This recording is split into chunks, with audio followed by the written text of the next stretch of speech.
हरियाणा की आधी आबादी को आर्थिक रूप से सशक्त और आत्मनिर्भर बनाने के उद्देश्य से नायब सिंह सैनी के नेतृत्व में राज्य सरकार ने लाडो लक्ष्मी योजना का दायरा बढ़ाकर एक बड़ा कदम उठाया है। कैबिनेट बैठक में लिए गए इस फैसले के तहत अब उन परिवारों की महिलाओं को भी योजना में शामिल किया जाएगा जिनकी वार्षिक आय 1.80 लाख रुपए तक है। पहले यह सीमा कम थी, जिससे कई जरूरतमंद महिलाएं योजना से वंचित रह जाती थी, लेकिन अब इस बदलाव से लाखों नए परिवारों को राहत मिलने की उम्मीद है। इस योजना का उद्देश्य सिर्फ आर्थिक सहायता देना ही नहीं, बल्कि महिलाओं में बचत की आदत विकसित करना और उन्हें भविष्य के लिए तैयार करना भी है। सरकार द्वारा हर महीने 2100 रुपए की राशि सीधे महिलाओं के बैंक खातों में भेजी जाती है, जिसमें से 1100 रुपए तत्काल उपयोग के लिए उपलब्ध रहते हैं। ये राशि महिलाओं को दैनिक जरूरतों जैसे बच्चों की पढ़ाई, घर के खर्च या स्वास्थ्य संबंधी जरूरतों को पूरा करने में मदद करती है। वहीं शेष 1000 रुपए हर महीने एक आरडी खाते में जमा किए जाते हैं, जो 5 साल तक लगातार चलता है।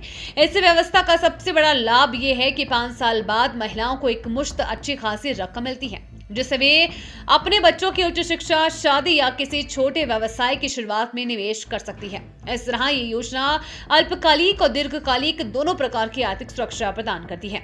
सरकार ने इस योजना को केवल आर्थिक रूप से कमजोर वर्ग तक सीमित नहीं रखा, बल्कि शिक्षा को बढ़ावा देने के लिए भी इसे एक प्रोत्साहन के रूप में इस्तेमाल किया है।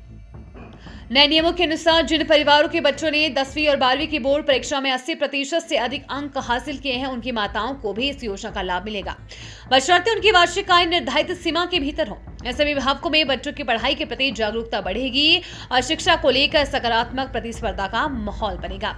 विशेषज्ञों का मानना है कि ये योजना महिला सशक्तिकरण की दिशा में एक महत्वपूर्ण पहल है, क्योंकि इससे महिलाओं को आर्थिक रूप से आत्मनिर्भर बनने का अवसर मिलेगा। ग्रामीण और शहरी दोनों क्षेत्रों की महिलाएं इस योजना से लाभान्वित होंगी, जिससे उनके जीवन स्तर में सुधार आएगा।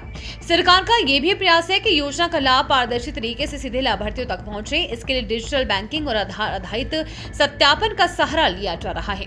इससे भ्रष्टाचार की संभावना कम होती है और सही पात्रों तक सहायता सुनिश्चित होती है। कुल मिलाकर लाडो लक्ष्मी योजना न केवल महिलाओं की आर्थिक स्थिति को मजबूत करने का माध्यम बन रही है, बल्कि ये समाज में शिक्षा, बचत और आत्मनिर्भरता की भावना को भी बढ़ावा दे रही है। आने वाले समय में इस योजना के सकारात्मक परिणाम राज्य के समग्र विकास में अहम भूमिका निभा सकते हैं।